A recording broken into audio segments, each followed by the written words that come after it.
Bonjour et bienvenue à l'exposition itinérante de l'association âmes de Bretagne. Vous êtes ici sur le stand de présentation du costume du pays de Vanneray et du dialecte vantais. Nous allons commencer notre exposition par une découverte de la Bretagne au point de vue géographique. La Bretagne est divisée et même subdivisée en divers pays qui marquent géographiquement, et linguistiquement et sociétalement la Bretagne. Nous allons vous montrer ces divers pays. Vous avez la Cornouaille, le Léon, le Trégor, le pays de Saint-Brieuc, le pays de Saint-Malo, le pays de Dol, le pays de Rennes, Nantais, Vantais et enfin le Cornouaillais. Aujourd'hui, nous allons aussi évoquer le breton. Donc de part et d'autre, vous avez à l'est le gallo et à l'ouest le breton. Nous nous intéresserons aujourd'hui au vantais. Vous avez le pays de Vannes, le pays d'Auray, le pays de Lorient, Porlette, Pontivy, Beau, Belle-Île, Groix et les îles du golfe du Morbihan. Tout cela forme le vantais. Le vantais se divise donc en deux grands groupes, le haut et bas vantais. Dans le haut vantais, vous avez le pays de Vannes, le pays d'Auray, les îles, le pays de Beau, le pays de Pontivy. Dans le bas vantais, vous avez le pays de Lorient, l'île de Groix et le pays de Porlette. Langonette et alentour ne fait pas partie du vantais, ils font partie de l'évêché de Quimper. Ils n'ont donc rien de vantais. Le haut et bas vantais marquent une différence à la fois vestimentaire et linguistique. Dans le vantais, nous parlons donc le breton vantais qui est une des formes du breton. Ça se caractérise par une prononciation et un emploi de vocabulaire différent. Entre le pays de Vannes et le pays d'Auray, vous avez par exemple le mot couronne qui s'utilise dans le pays de Vannes et Turune en pays d'Auray. Sur l'île de Groix, donc en zone basse vantaise, je vous donne un exemple, le mot djenout qui signifie avec toi, qui est une forme intermédiaire avec le breton cornouaillais, ce qui indique donc que l'île de Groix est à mi-chemin entre deux zones linguistiques. Et nous passons maintenant au costume masculin. Le costume masculin du pays d'Auray a été dessiné en 1843 par François-Hippolyte Lallez. Que remarquons-nous ? Nous remarquons qu'il y a de la couleur chez cet homme. Il a du rouge dans sa ceinture de flanelle, un chupène noir, du vert-bouteille sur le revers de son chupène, du velours, un col officier et un grand chapeau de feutre. Sur la calotte de ce chapeau de feutre, on peut voir un sceau qui marque l'année à laquelle a été créé le chapeau en question. Il porte un lavrec, un pantalon, et non un bradjou. Moi, je porte la forme moderne de ce costume. Je n'ai pas pu me procurer un chupène, je ne porte donc qu'un gilet-taine en velours. Vous avez ici une chaîne de montre, véritable, à Pampille. Et au bout de cette chaîne, une montre issue de ma famille.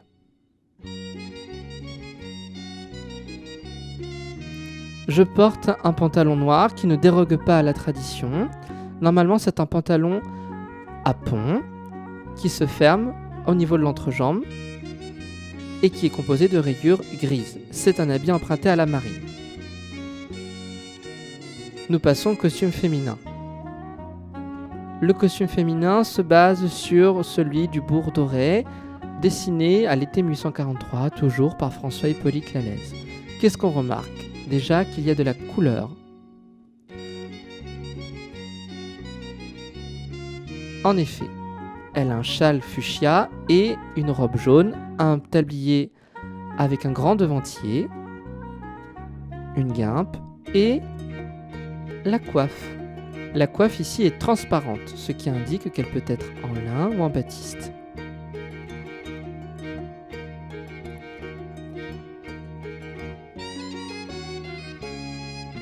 La coiffe en question est composée également d'un bonnet qui est attaché à l'aide de lacets. Et nous remarquerons qu'il y a aussi un lacet qui resserre le chignon et l'épinglage est exactement le même que ce que nous allons vous montrer tout à l'heure. Donc, c'est bien le costume du bourg d'Auray qui va servir de patron au costume du pays de Vanneray que nous connaissons aujourd'hui. Et je vous invite à admirer l'évolution de la coiffe.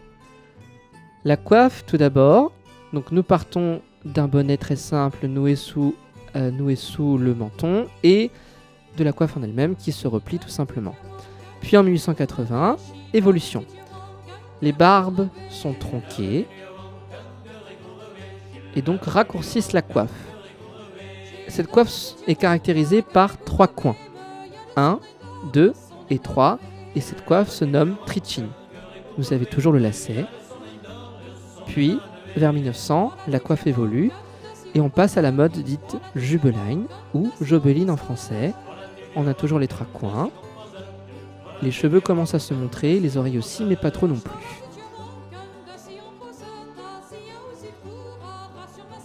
Puis, 1920, à cette époque, les femmes ont commencé à abandonner le lacet qui était noué sous le menton pour des questions de commodité et d'esthétisme. On a toujours les 3 coins. Parfois, les 3 coins étaient plus ou moins marqués. Souvent, c'est le pli du milieu qui n'était plus trop accentué. Ça arrive. Vous avez ici une coiffe noire qui est une coiffe de travail, que l'on appelle budgelaise, c'est-à-dire bergère, puisque c'était la coiffe portée avant par cette corporation de paysannes. Puis elle s'est répandue dans le Vanté comme étant une coiffe de travail.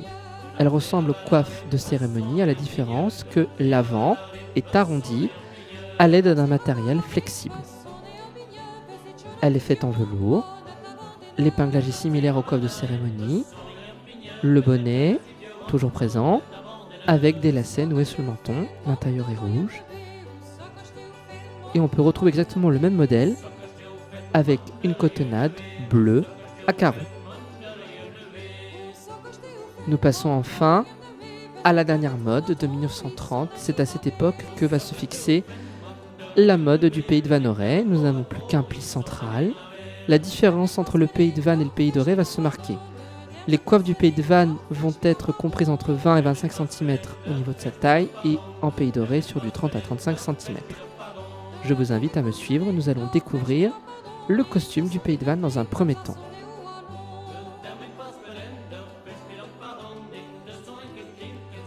Vous pouvez admirer le magnifique tablier en soie avec application de tulle.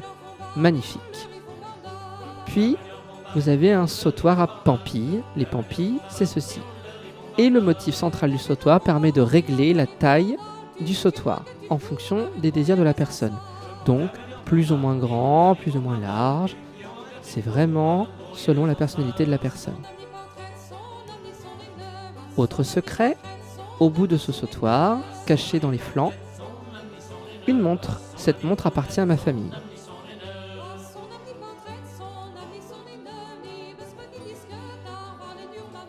Nous précisons que tous les costumes présentés ici appartiennent à la collection personnelle constituée par Monsieur Da Silva dans le cadre de son travail. La jupe, ici, elle est bordée d'un velours en coton, très doux. Plus on a de velours, plus on est riche. Vous remarquerez un brillant qui orne la jupe et les manches. C'est une passementerie récente.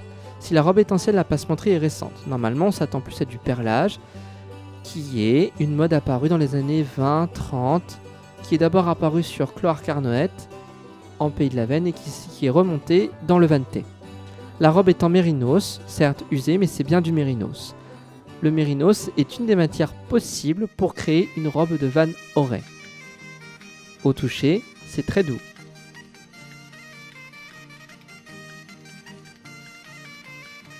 Vous avez le châle ensuite, en broderie Richelieu. Le Richelieu s'obtient en découpant le motif dans le tissu.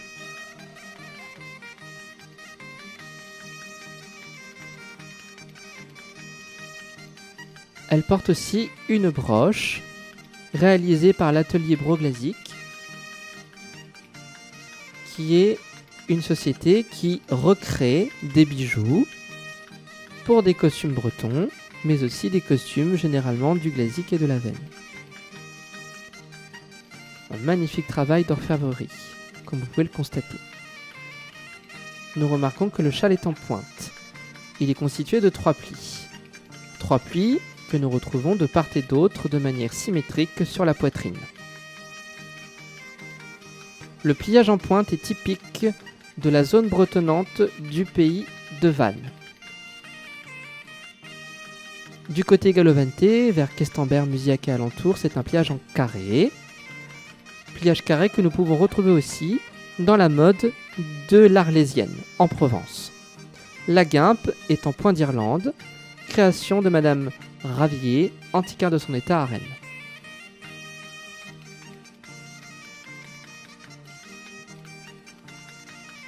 Les manches. Elles sont bordées d'un velours de soie et vous remarquez qu'il y a 1 cm où il n'y a pas de velours.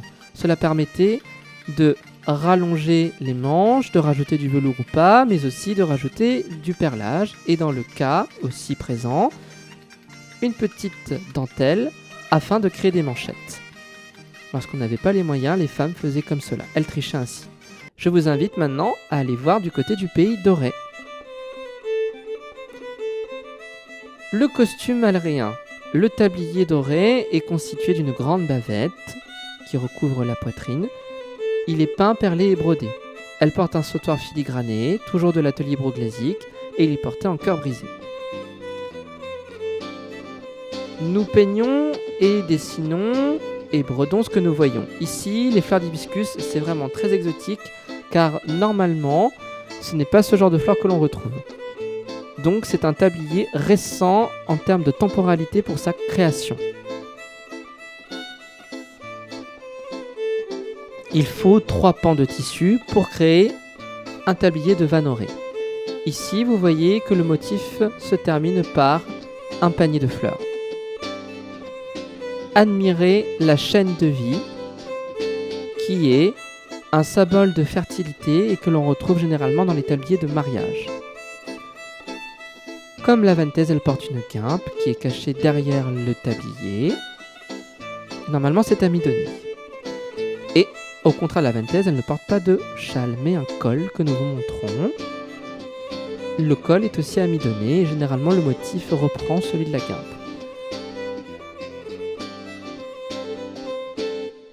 Le velours est appliqué de cette façon, 2 pans de velours dans les omoplates et un tout petit creux où il n'y a pas de velours. C'est donc la marque du pays doré.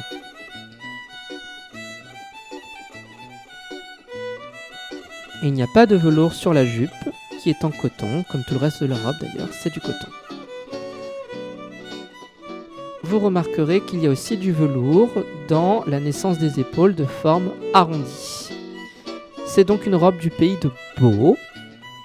Les femmes du pays doré pouvaient très bien acheter une robe du pays de Beau et appliquer leur mode, ce n'était pas gênant.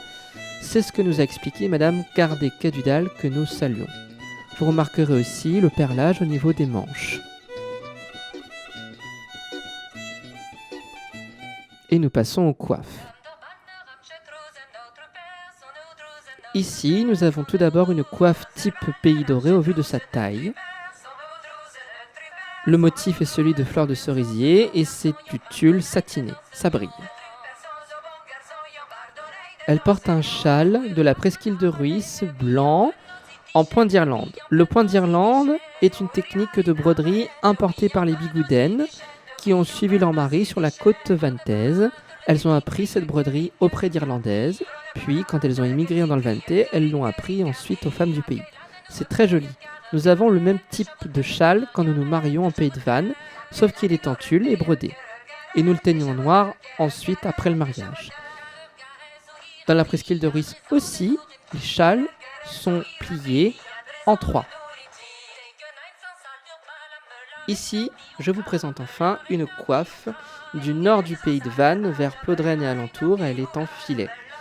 Le filet a eu beaucoup de succès en pays de Vannes plutôt qu'en pays doré à l'heure actuelle de nos recherches, de ce que nous avons pu découvrir.